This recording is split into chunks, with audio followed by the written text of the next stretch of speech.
feature. Okay, as an example, I would like to show you a very simple example, just like a vector add with SIMD. Maybe you will laugh. So what's going on with vector add? It's just one line of code. Yes, I think we can talk about one line of code for 1 hour and make it fantastic. So let's start our journey. So the first thing is about so-called pointer aliasing. I'm not sure if anyone heard of this so-called pointer aliasing, or maybe. Okay, let me explain this a little bit. So what's the meaning of the so-called pointer aliasing? So if you are using C or C++, you will have to handle with the so-called pointer. And by using pointer, you are able to access some memory, right? Here, this is a vector of 8 elements. You can use X to access those elements, right? But also you can use a pointer Y to access this element, right? And you can put Y anywhere. You can put it here, you can put it here, you can put it wherever you want. You can use point Y. And then this create an alias for the array, right? The array, let's say the canonical array is X. You just use X 0, 1, 2, 3, 4 to access it. But here is a very free pointer. And then because the compiler may have no knowledge about this pointer, and then the compiler may disable the so-called vectorization, because it is fully possible that the pointer stays somewhere and then not fit the so-called memory address of the SIMD registers and so on. So this is a problem about the so-called pointer aliasing for C and C++. That is why Fortran is still alive, because there's no pointer aliasing problem with Fortran. If you are using Fortran, you can forget about the slide. Although I have no idea how many Fortran programmers are there. You know, if a programming language is still alive for more than 50 years, there must be a reason. So for Fortran, why some people say it's highly performant, because there's no problem about pointer aliasing. And unfortunately, for C, the standard is almost 21st century. You know, C tried to fix this problem by introducing the so-called restrict attribute for the pointer. So if you want to say, okay, this pointer is has no problem with pointer aliasing, you need to this. So that was around 1999.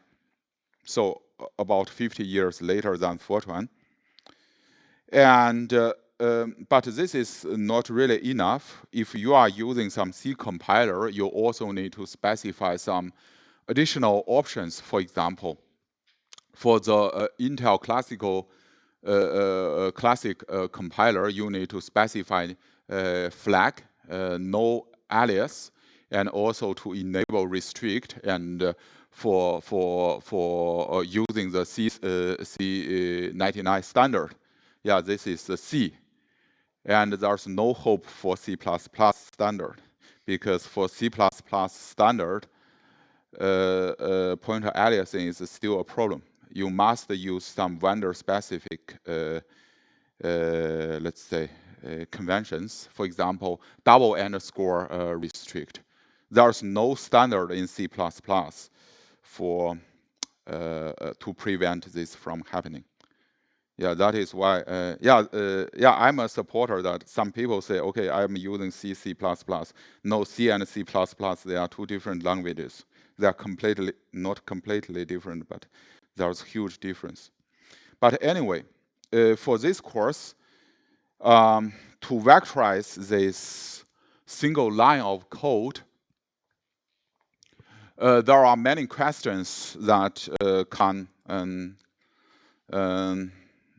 you will have. The first question is how to verify if this very trivial vector add is vectorized during compilation or not. And the second question is, are all the operations vectorized? All the operations means not only add, add is arithmetic operation, but also load and store, is everything vectorized or not?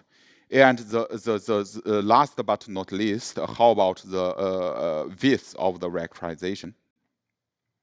So first of all, let's look at about the non-vectorized version of this single code. To generate the non-vectorized version is slightly challenging, especially for, though nowadays the compiler, they are extremely smart. They know how to do vectorization, but those compilers do not really know how to not do vectorization. That is why we need to specify the machine architecture equals Pentium 3. So Pentium 3 means no vectorization at all in the early days for those kinds of instruction.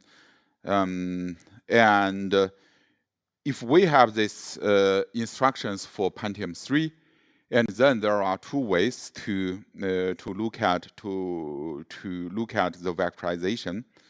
The first way is a high-level resolution to look at the optimization report, and another way is to look at the lower level solution to look at the assembly code. Let's first do the high-level approach, the loop optimization report. So to generate the optimization, you will have this report, for example, from Intel compiler. So the report is very easy to understand. No loop optimization reported, which means no optimization is done for this loop. So basically no vectorization at all. And so that is why the high-level optimization report is very useful. But for some people, if you really want to do some, serious or professional level of performance engineering, it's really beneficial to look at the low-level solution, to look at the assembly code. So we will have one slide detour for the basics of x86 assembly code. This is only a very high level about x86 assembly.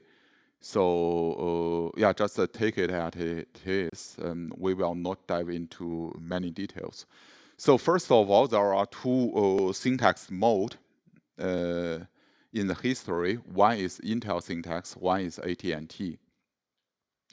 So normally, most of the assembly code looks like a foobar. So first foobar is a label, and then the instructions, you are going to use, and then the operands, so the data you would like to operate on, and then maybe two operands or maybe more, and then last but not least, you will have a comment for this instruction.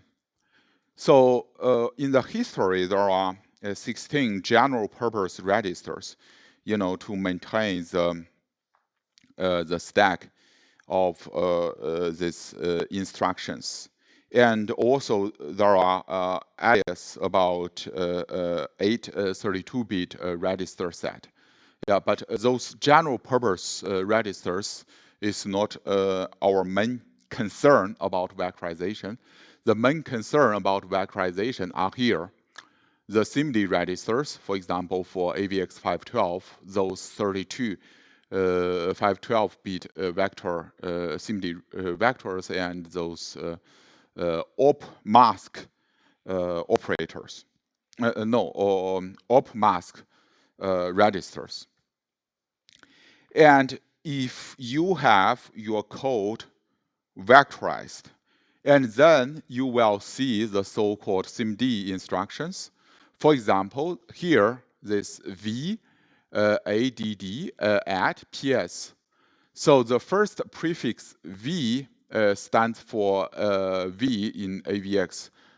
Yeah, someone say this V stands for vectorization, but I didn't really find the source. The source that I have is V stands for AVX. And then it is the operation, for example, add or multiply or move and so on, which means operation. Move means, for example, move the data from memory to the SIMD registers. This is move. Yeah. And then this means, is this part scalar, which is S or P. P means packed. So packed means you pack, let's say, 8 single precision numbers in a vector or 16 single precision numbers in a vector. This is packed. If this is packed, this means I don't know. I lost my Zoom. So I think is this a problem or the technical problem was solved. Yeah, Zoom is back again. Yeah. Okay, great. Yeah, thank you for your feedback. Yeah, I think we can continue with the x86 assembly code. So basically, I think I stopped from here. So if you see x86 instruction with P, this means you are using packed code vector of data. So this means you have vectorization enabled. And then the very last digit, for example, S, stands for single precision. And if you have D, this means double precision. So basically, those are the very basics, high-level overview about x86 assembly programming.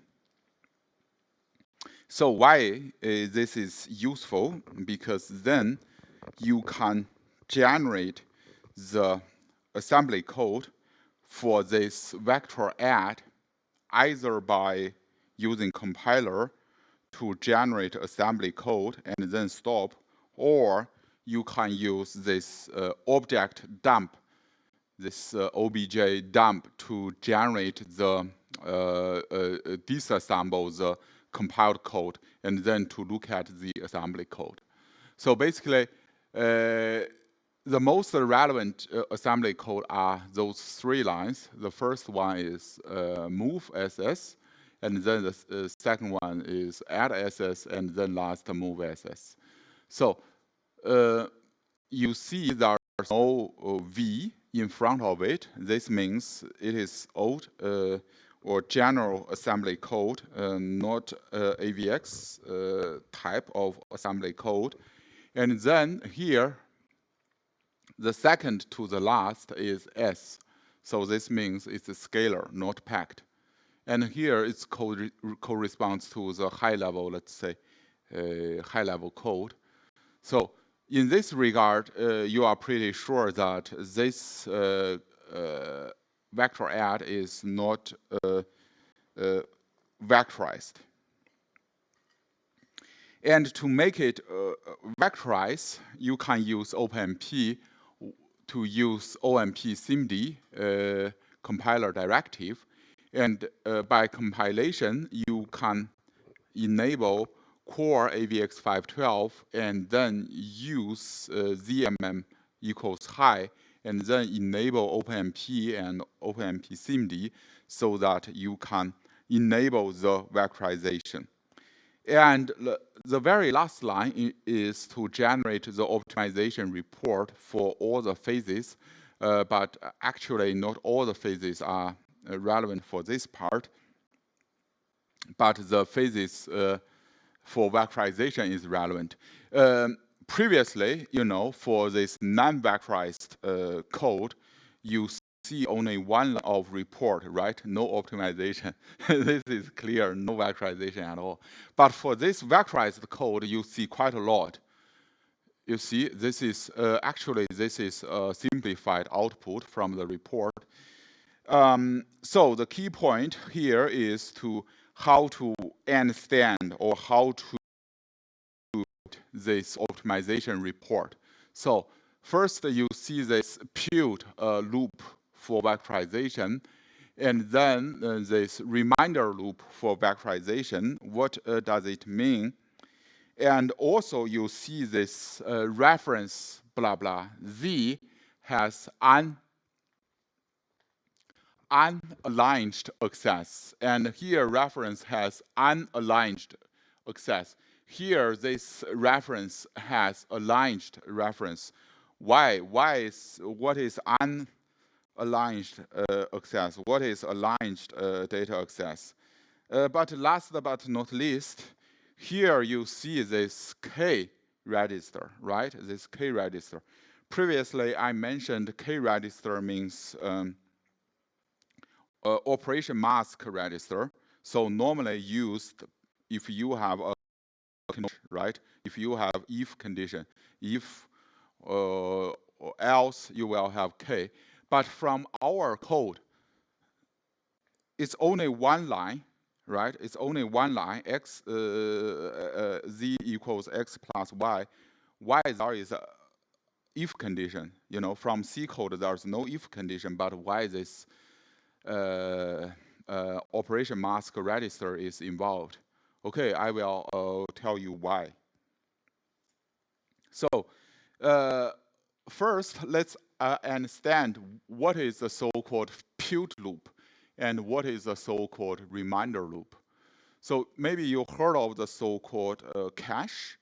And for the cache access, normally it's not accessed byte by byte.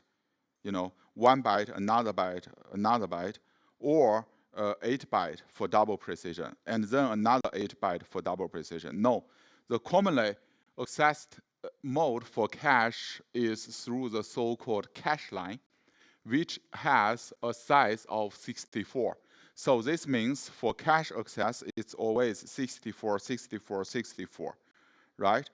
Here for this vector, we have this vector of size 256, right?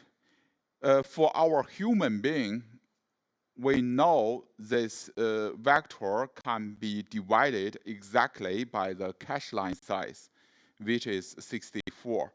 But for computer, especially for allocation of the memory, the computer may allocate this vector, z vector, in this way.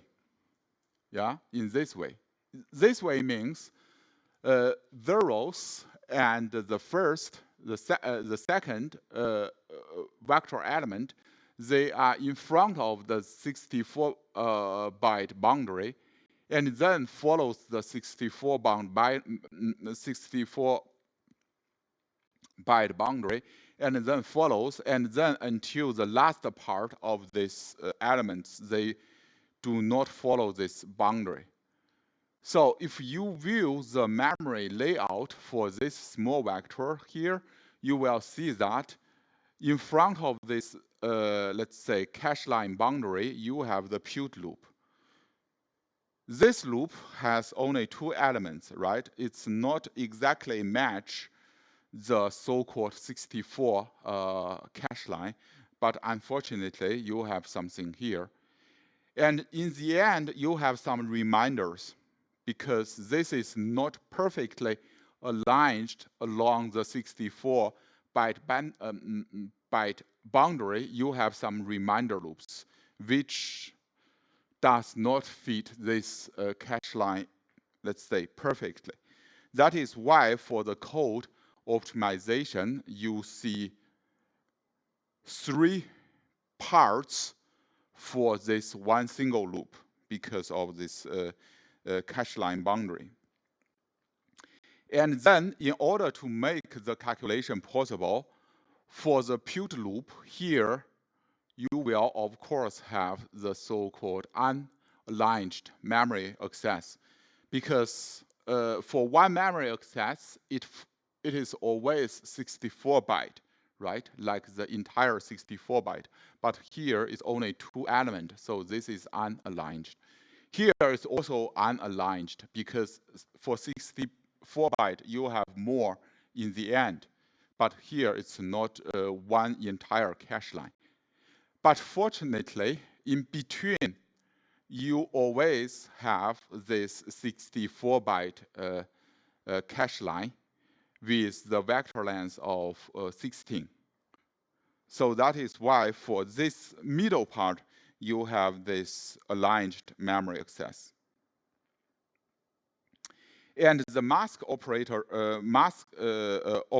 operation mask register is needed for the put and the reminder loop, so that only 2 elements will be, let's say, will be involved in the vectorized instructions, but not the others. And there are some tips for the performance. So for the memory allocation, it should be aligned so that everything is aligned along this cache line. And then you should try to avoid the conditional vectorization as much as possible. And last but not least, you need to provide more information to the compiler for better optimization. So to do this, as you can see, we can use OpenMP again. For OpenMP, we can use this aligned clause for SIMD vectorization. So just put the variables in the list and then put the alignment here. So for the alignment, I'm using here 64, which is exactly the length of the cache line. And then we put those information here, and then we run compilation, generate a report. We will see everything is perfectly vectorized with aligned access, with vector length of 16. This is AVX512. And then loop was vectorized with 2 loads and 1 store. 2 loads are read for X and Y, and 1 store is for the store for Z. So everything is perfect. And if we look at the use, the Reddit in the compilation, you see that in total we have 32. Yeah, we have 32 SIMD registers from 0 to 31. As you can see here, available. But here only 2 SIMD registers are used. Yeah, not 32, but only 2 are used. But the good news is no operation mask register is used. And then we can also generate the assembly code and also the machine code to take a look. This part is the machine code, 0110. And this part is a human readable assembly code. You will see that first you have vectorized move, and then you have a vectorized add, and then you have again another vectorized move. This vectorized move the data from memory to register, and then this vectorized add to add the data in the SIMD register, and then store those data in register back to the memory. So there are only 2 SIMD registers used. One is ZMM0, one is ZMM1. But apparently there are more CPU resources available, which are underutilized because there are still SIMD registers available for this calculation. This is point 1. Point 2 is for these instructions, the load instruction, it has a latency of 8 cycles. For this add instruction, it's very fast. It has only latency of 4 cycles. For store, it's slightly slower, latency of 5 cycles. So as you can see, the bottleneck is, as you mentioned, this morning, the bottleneck for this kinds of operation is the memory, is this memory load. So how to hide this memory load latency, how to optimize this code. Yeah. The strategy is very simple, to use more SIMD registers, so that to use more SIMD registers to take advantage of the peak, the fastest memory in the memory hierarchy. To do that, a simple technique is to do loop unrolling. When we talk about loop unrolling, normally we think about, okay, we expand this increment operation to something like not +1 but +2, right? This is like loop unrolling, but this is completely wrong. I'm not going to dive into details. This is wrong. This is only valid for scalar instructions. For vector instructions, you need to rewrite this completely. But fortunately, compilers nowadays are very smart enough. You can use compiler, let's say pragmas, to instruct the compiler to do the unrolled, vectorized unrolled for you, or to use compiler or to do the manually, which is not recommended. Our recommendation is to use the compiler options to do the vectorized unrolling for this single line of loop. To do that, for using the Intel compiler, you can use unroll equals 2. If you use unroll equals 2 and then you look at the optimization report, you will see unroll factor set to 2. This means you will do 2 times of work, right? If you do 2 times of your work, you will consume more vector registers. This is inconsistent with our expectation. Now we are using vector registers from 0 to 3, which is 4 vector registers. Previously, if you remember, we used only 2 vector registers. And if you look at the assembly code, you will see the store, store doubles, add doubles, this read doubles, add doubles, store doubles.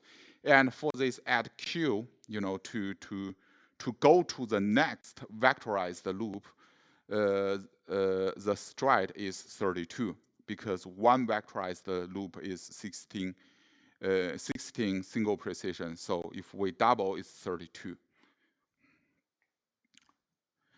So what's the benefit? Yeah, it seems crazy. We are optimizing one line of code. It seems crazy, but this is needed, or this is a must, because this is the hardware data for L1 data cache for the Intel processor. The maximum bandwidth is 300 something. If the processor can run constantly at the boost frequency, which is usually not possible. And here is a sustainable bandwidth, which is normally reachable CPU frequency. And for our measurement, if we just compile this code without loop unrolling, you will see that the memory bandwidth we can reach is about 180 gigabytes per second. But with 2 times unrolling, we are using 4 SIMD registers, doubled the number of the used registers. We are able to achieve 260 gigabytes per second, which is higher than the sustainable bandwidth. Why? Because the sustainable bandwidth is from the sustainable CPU frequency. So sometimes if the CPU frequency runs slightly higher, for example, the boost frequency, we have higher bandwidth. Yeah, if it's always very high, we have 300. But in between, we have 260. We can continue this loop unrolling to 4